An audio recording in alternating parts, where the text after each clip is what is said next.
et les plantations, ça commence par ceci, le caféier. Et oui, c'est ce petit arbuste, c'est déjà de l'arbuste costaud, il peut atteindre jusqu'à 2 mètres. Nous sommes au Costa Rica, pays d'Amérique centrale, campé entre le Nicaragua et le Panama.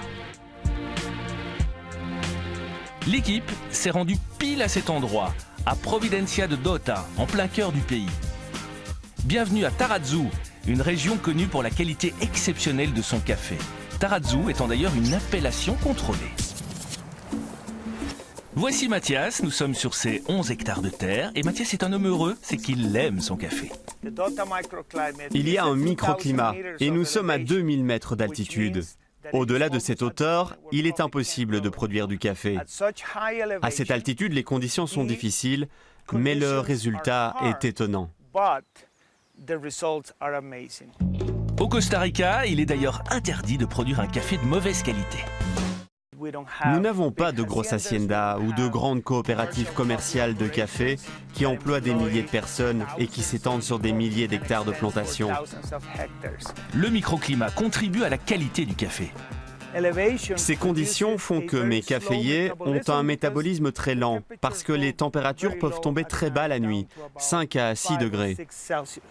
Ce qui contraste avec les 25 à 30 degrés qu'on peut ressentir dans la région quand le soleil se lève. Tout cela donne un single origin. Le single origin est au café ce que le single malt est au whisky. Voici un spécimen typique que l'on cultive ici, le Catwai. Les grains que vous voyez sont d'une belle couleur rouge grenat.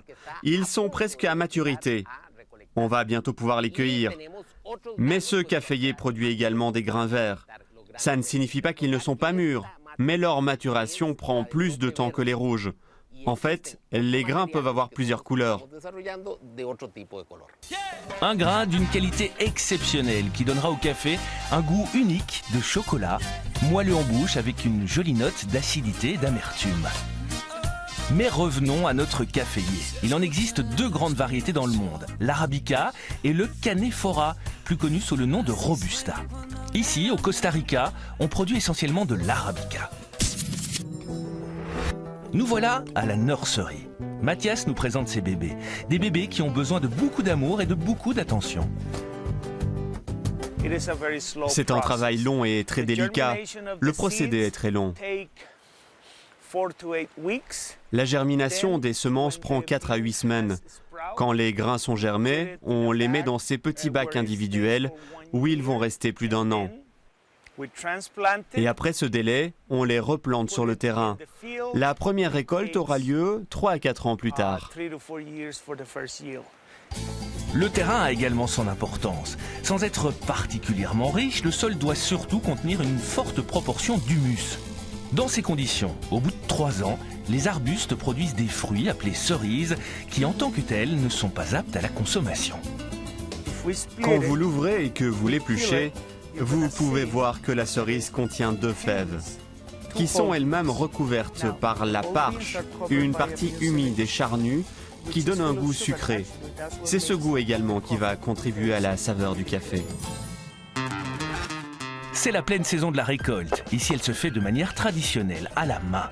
Ce qui permet un tri préalable des fruits et de récolter au final que la crème de la crème du café. Une fois récolté, il faut débarrasser le fruit de son écorce et pour cela, Mathias utilise cette machine.